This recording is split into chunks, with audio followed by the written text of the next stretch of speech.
જો આ હું બનાવું છું 150 ગ્રામ્સ ઓફ બટર. આ મેં લીધું છે ઘી, એમાં નાખ્યા છે 7 થી 8 આઈસ ક્યુબ્સ, હળદર અને મીઠું. હવે એને કોન્સ્ટન્ટ હલાવીશ અને એમાંથી બટર બનાવીશ. જો આ મેં કોન્સ્ટન્ટ હલાવ્યું તો તમને બટર બની ગયું એવું દેખાય છે. હજી હું થોડુંક ઓર હલાવીશ અને બટરને ઓર સ્ટીફ કરી દઈશ અને પછી ફ્રીઝમાં મૂકી દઈશ. ઓકે, આ બની ગયું છે મારું 150 ગ્રામ્સ ઓફ બટર. મેં લીધું હતું ઘરનું ઘી, પિંચ ઓફ હળદર, પિંચ ઓફ મીઠું અને પછી એને 7 to 8 ક્યુબ્સમાં નાખીને બહુ હલાવ્યું. જો થઈ ગયું છે ને બાર જેવું જ એકદમ.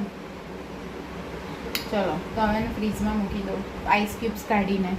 જો આ છે મારું 150 ગ્રામ્સ ઓફ બટર મેં રેડી કરી દીધું છે. કાલે હું બનાવવાની છું આટા કૂકીઝ, એની માટે. ઠીક છે, બહારથી બટર લાવું એના કરતાં ઘરના ઘીથી. આ જો તમે જો કેવું છે ને બહાર જેવા જ ક્યુબ્સ આના બનશે. હમણાં હું ફ્રીઝમાં સેટ કરી દઈશ એટલે બહાર જેવા ક્યુબ્સ બનશે.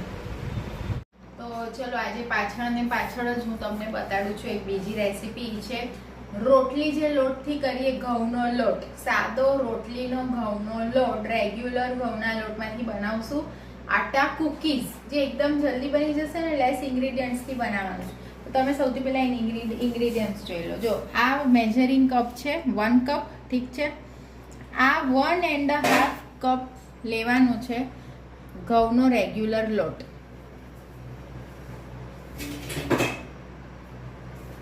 પછી તમારે શું કરવાનું, આ 1 કપ લેવાની છે દળેલી ખાંડ. એટલે કે આખી ખાંડ આ 1 કપ લઈને ચર્ન કરવા નથી જવાનું. આ 1 કપ દળેલી ખાંડ લેવાની છે. પછી આ અડધો કપ આપણે આમાં કોર્સ પાવડર એલમન્ડ્સનો નાખશું. પછી જોશે 2 થી 3 ડ્રોપ વેનીલા એસેન્સ. જો તમારા પાસે વેનીલા એસેન્સ ના હોય તો પછી તમે એલાયચીનો પાવડર 1 નાની ચમચી નાખજો. પછી આપણને જોશે આમાં ચપટી બેકિંગ પાવડર. Okay, yes. અને મોસ્ટ ઇમ્પોર્ટન્ટ જે મેં તમને કાલે બતાડ્યું હતું, બટર બનાવતા શીખવાડ્યું હતું, આમાં જોશે આપણને 150 ગ્રામ્સ ઓફ બટર. આ વધારે છે, હું હમણાં એને 150 ગ્રામ્સ કરીશ અને બતાડીશ. પછી આમાં જોશે ઇલેક્ટ્રિક બીટર. જો તમારી પાસે ઇલેક્ટ્રિક બીટર ના હોય તો પછી તમારે છે ને આવું એક મોટું બલૂન વિસ્ક આવે છે, એ લઈ લેવાનું. અને કૂકી કટર જોશે. હવે જો કૂકી કટર ના હોય ને તો પછી જ્યારે આપણે રોટલો વણી લઈએ તો તમારે ચપ્પુથી સ્ક્વેર યા ડાયમંડ શેપમાં કટ કરી દેવાનું. ઠીક છે, તો હવે આપણે આ બટરને ચર્ન કરીશું.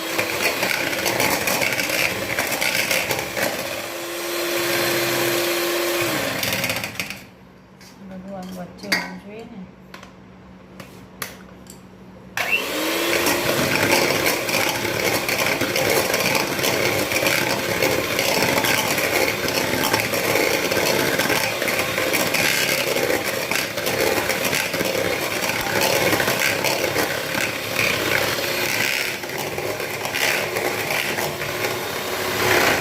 હવે 1 કપ દળેલી ખાંડ આપણે આમાં ઉમેરશું. અને આને કેવું હવે બીટ કરવાનું, કેકનું ફ્રોસ્ટિંગ કેવું હોય એવી કન્સિસ્ટન્સીનું ને એવી શું કહેવાય ટેક્સચરનું બીટ કરવાનું. હવે હું આમાં 2 થી 3 ડ્રોપ વેનીલા એસેન્સને ઉમેરી દઉં છું.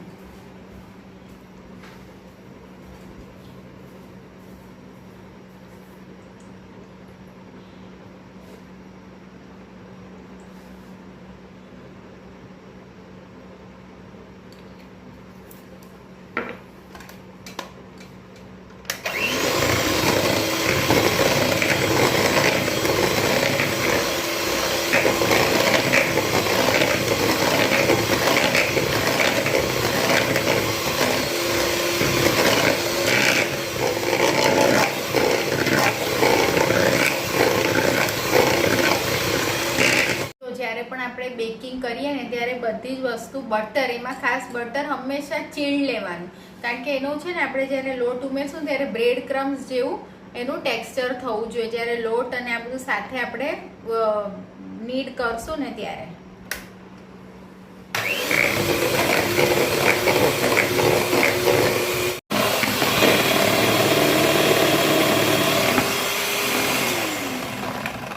જો આનું હવે જો ફ્રોસ્ટિંગ જેવું થઈ ગયું છે ને, આપણે જ્યારે કેકનું ફ્રોસ્ટિંગ કરીએ ત્યારે કેવું હોય સેમ એવું થઈ ગયું. જો આપણે આ પ્રોસેસ કમ્પ્લીટ થઈ ગયો છે અને આપણે આને હવે આગળ લઈ લઈએ. લઉં છું pinch of baking powder. Pinch જ, અહીંથી વધારે નહીં. જો બેકિંગ પાવડર અને બેકિંગ સોડાનો ડિફરન્સ શું છે? બેકિંગ સોડા છે ને that is 4 times powerful than baking powder. Baking સોડાથી વસ્તુ પોળી થાય અને બ્રાઉનિશ થાય, અને બેકિંગ પાવડરથી વસ્તુ રાઈસ થાય. બેકિંગ સોડાને એક્ટિવેટ કરવા માટે જોઈએ આપણને બટર મિલ્ક, યોગર્ટ યા તો લેમન. વેરેઝ આ બેકિંગ પાવડરમાં એ કન્ટેન્ટ્સ ઓલરેડી છે જ. બેકિંગ પાવડરને એક્ટિવેટ એ થઈ છે જ્યારે એને હીટ મળે. ઠીક છે. હવે ચલો 1.5 કપ આપણે આમાં ઉમેરવાનો છે ઘઉંનો લોટ, જે સીવ કરીને લેશું. મેં દળેલી ખાંડ પણ સીવ કરીને નાખી હતી અંદર, તો તમે પણ દળેલી ખાંડ સીવ કરીને જ નાખજો.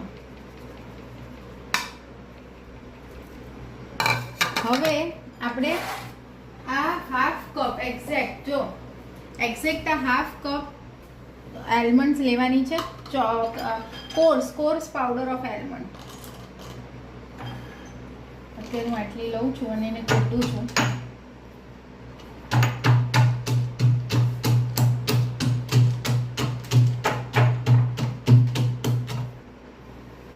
જો હવે આ સેમ મેજરિંગ કપ 1/2 કપ મેં લીધી છે આવી ચોપ્ડ આલમંડ્સ, કોર્સલી ચોપ્ડ. ઓકે, આમાં નાખું છું.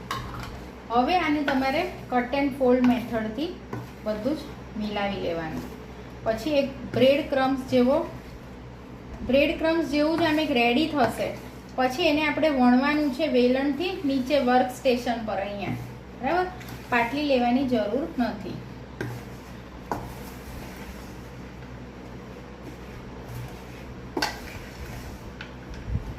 આપણે આને નીચે વર્ક સ્ટેશન પર લઈ લેશું અને આપણા હાથની ગરમીથી જ આને આપણે એક ડો તૈયાર કરશું. પછી એને વણશું, અને જ્યારે વણું ત્યારે હું આ બેવ છે ને પ્રીહીટ કરી દઈશ. આ બેવ મારા તપેલું અને ઓલી સાઈડ જે સ્ટીમરનું છે ને મારું વાસણ, જો મારા હાથની ગરમીથી જ આ બંધાઈ જશે.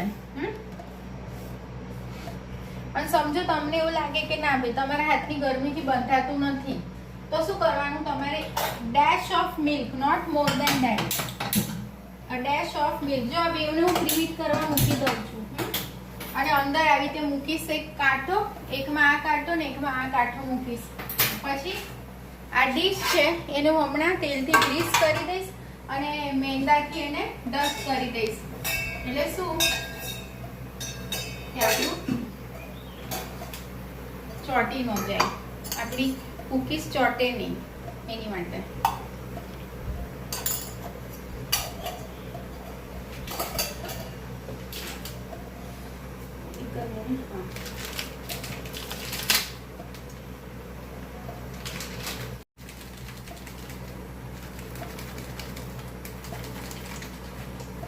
મેં લીધો છે જો આવી રીતે ઉત્તમનો મેંદો લીધો છે, રાઈટ. આ કૂકીઝ છે ને નાસ્તા માટે બહુ સારી પડે. બહારથી આપણે કૂકીઝ લાવીએ એના કરતાં આ બનાવવું વધારે સારું છે.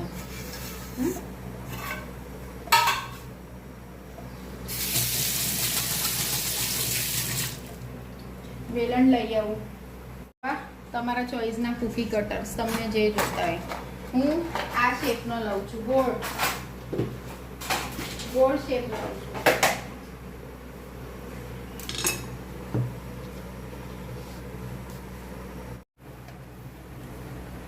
આવી રીતે એક પતલો પરોઠો કરવાનો છે, બરાબર. પરાઠા કેવા હોય સેમ એવું. આની કોર તમારે સેટ કરતા જવાનું, પાછું વણતા જવાનું. વણાઈ જશે. પછી આને થોડા સ્લો કરી દઉં.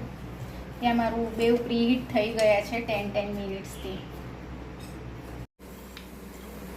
જો છે ને એકદમ થીક પરાઠા જેવું છેલ્લે વણાયું. ઠીક છે. કોર તમારે એની સેટ કરતા જવાનું અને વણતા જવાનું, એટલે વણાઈ જ જશે. હવે ચલો કૂકી કટરથી આપણે એના શેપ્સ કરી દઈએ બધા. 1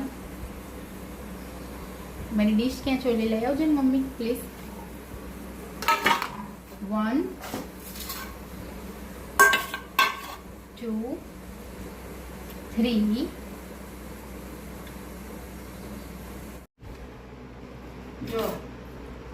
કૂકીઝ મારી તૈયાર થઈ ગઈ છે.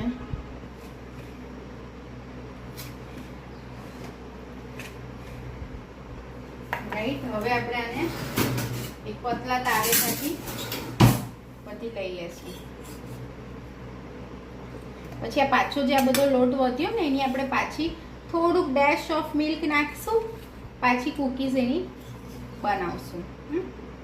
આ કૂકીઝ એટલી યમી યમી લાગે છે, અને એ બી રોટલીના આપણે રોજની રોટલી વણીએ એ જ લોટથી બની છે.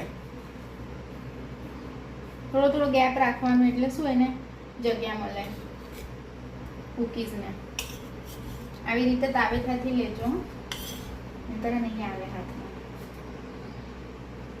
હવે જો આ પાછું છે ને એનો એક લોટ બાંધવાનો ડેશ ઓફ મિલ્કથી. આજે બધું વધ્યું ને એનો ત્યાં સુધીના હું આને સેટ કરવા મૂકી દઉં. એક આ તપેલું પ્રીહીટ હતું અને હવે આને મેં 15 મિનિટ્સ માટે અંદર બેક કરવા મૂક્યું છે. નીચે ખાલી એક કાંઠો મૂક્યો છે, કોઈ સેન્ડ નહીં, કોઈ રેતી કોઈ મીઠું નહીં, કોઈ પાણી નહીં. ચલો હવે આપણે બીજું કરશું. આમાં થોડું ડેશ ઓફ મિલ્ક એડ કરી દઉં. જો મારા હાથથી આવું થાય છે, અને આ જો આ મીડિયમ ટુ હાઈ ફ્લેમ પર બેક થાય છે. જો મારા હાથની ગરમીથી આ લોટ બંધાઈ ગયો. હવે આપણે આને વણશું. આનો ટેસ્ટ એટલો મસ્ત આવે. પહેલા છે ને તમારે એને હાથથી સ્પ્રેડ કરવાનું, પછી છેલ્લે વેલણ લેવાનું. બરાબર? Please do like, share and subscribe my recipes. I make all lovely recipes for you. તમે તમારા હસબન્ડને પણ બનાવીને ખવડાવશો, તમારા હસબન્ડ ઇમ્પ્રેસ થઈ જશે. તમે જે કહેશો એ ગિફ્ટ તમને ત્યારે ને ત્યારે આપી દેશે. તમે તમારા ભાઈને ખવડાવી શકો મારી રેસિપી, તમે તમારા મમ્મી પપ્પાને ખવડાવી શકો, બા દાદાને ખવડાવી શકો, ફ્રેન્ડ્સને. રાઈટ? એની કોર છે ને ભાખરી જેવું જ, કોર એડજસ્ટ કરતા જવાનું અને વણતા જવાનું.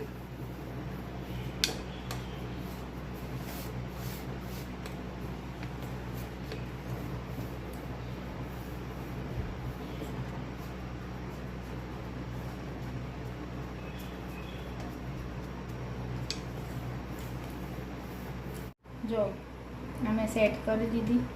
આને છે ને બહુ જેન્ટલી હેન્ડલ કરજો, જોર જબરાઈથી નહીં, નહીતર પછી છે ને તૂટી જશે.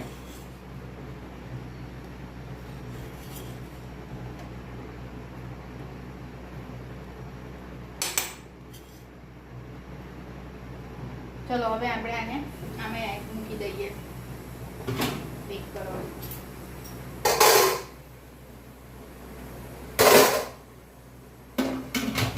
Medium to high flame for 15 minutes.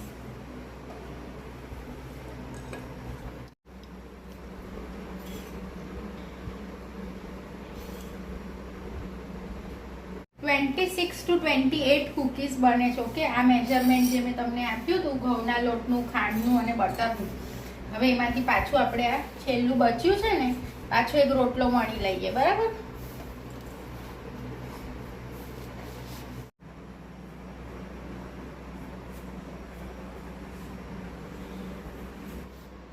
જો આ હવે છેલ્લો.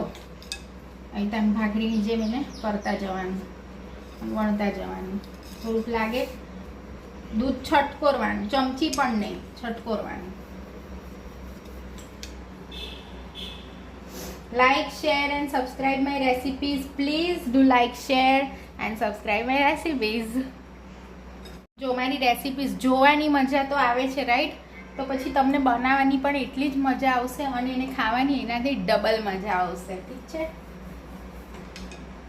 નાના છોકરાઓ કેવી કૂકીઝ ખાય છે ખબર છે ને? બહાર રિફાઇન્ડ ફ્લોર હોય, મિલાવટ હોય. આ ઘરના ઘઉંના લોટની બી રોટલી બનાવીએ એ લોટની છે. એટલે શું, it is safe for everyone. બચ્ચાઓ માટે પણ અને ઘરમાં સિનિયર સિટીઝન્સ હોય એના માટે પણ. ઠીક છે? ચલો.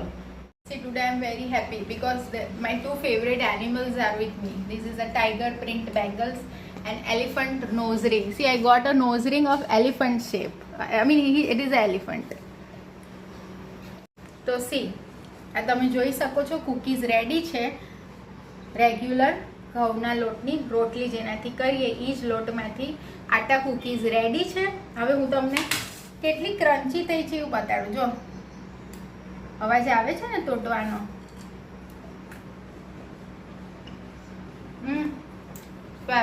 ટોટલ 35 કુકીઝ થઈ છે, right?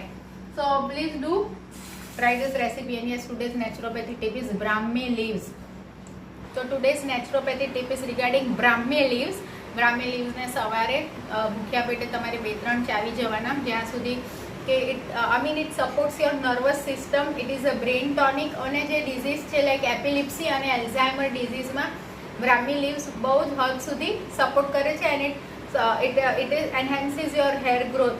It improves your hair growth and skin condition as well.